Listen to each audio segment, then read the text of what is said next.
I sat on a couch, big and comfortable. I wasn't alone. There were 12 others like me, many of whom were crammed on this same couch. We'd driven 20 minutes to town and had lunch at McDonald's. We then walked for another 20 minutes to a third-floor apartment where we now sat, dirty and sweaty from the heat. Most of us were wearing shorts and t-shirts, but we were here to worship in China. That thought wasn't lost on me. Part of me wondered what I'd do if the Chinese government broke in the door and started arresting everyone. I was pretty sure I could outrun most of the 50-plus Chinese Christians that were crowded into that apartment, but getting off the balcony onto the first floor would be the challenge. What are we doing here? Better question, how did these people even know we were in Zigong and reach out to us? This house church was started 15 years ago by a missionary who was there for less than a year. These people have been without a church leader for a very long time.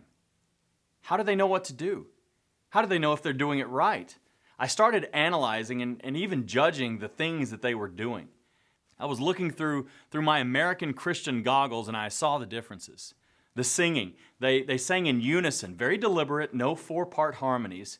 Why didn't they sing like us? There's a lot of clapping, like in every song. Why do they feel the need to continuously clap? And then I stopped. Why am I doing that? Why do I think I have the perfect formula for worship? Why is my way of worship the litmus test for everybody else? I stopped right there and I said a prayer, and I asked for forgiveness for my judgmental attitude and for my heart not being focused on true worship. I opened my eyes again and listened. I had no idea what they were singing, but it was beautiful. It was beautiful because they sang like they believed it. They weren't going through the motions, focusing on hitting the notes right and keeping proper time. I doubt any of them were sulking because they hadn't sung any of the new songs yet. And they were smiling continuously. They were smiling in worship. I hardly ever see that. It was contagious, and I started smiling. I stood up and I walked outside for a moment. I didn't want them to see the tears in my eyes. I asked God to help me to always remember this moment, one of the purest worship experiences I've ever had. 3 hours later, we officially finished our worship time together. Too often, worship is focused horizontally, not vertically. We tend to focus on things that please us. Worship times are treated with the same doctrinal weight as communion. People complain if the preacher goes past 35 minutes because that means we'll have to wait longer at the restaurant. I wish I had $1 for every time a song leader came into the audio booth to make sure that I run their mic loud enough so they can hear themselves.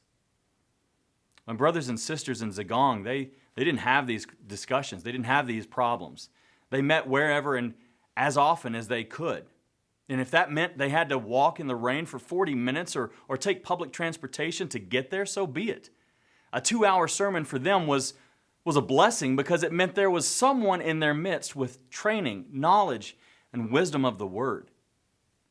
Worship translates from several terms which involve bowing down, kissing toward, and showing reverence. Notice the vertical nature of these descriptions. Worship is for God. Our focus is on Him. Yes, there are proper acts of worship, and God demands those acts of us. Malachi chapter 1 has some very strong words to Israel for offering polluted sacrifices. Going so far as to tell them, I'd rather you shut the doors of the temple than continue offering vain sacrifices. We're often quick to point out the mistakes of others' worship practices, but don't forget, worship without the right heart is just as unacceptable. How often did Paul tell the Jewish Christians, you're focusing on the wrong things. Stop holding others to a standard that you can't even meet. When done right, emotion becomes a part of the worship process, but emotions should never drive the worship. We can't start doing things just because they elicit an emotional response. This is just as horizontally focused as those mentioned earlier. We have a responsibility to focus on the Creator during worship. True, unadulterated worship involves humility, a penitent heart, awe, and reverence for the Creator, and a love and compassion for those around you. True worship involves pattern and order, but don't sacrifice heart in the process. A writer once said, "Make sure you aren't so far to the right that you have no heart, and so far to the left that you have no head." A good friend of mine once asked, how would our worship change if Jesus walked in during our service? Would we feel more emotion? Would we experience more joy? And yet, He's there every time we gather together. So sing with the joy of a freed prisoner. Pray with the heart and humility of a child. And remember Christ's communion like you were the one who pierced His side. You can't fake your way through worship.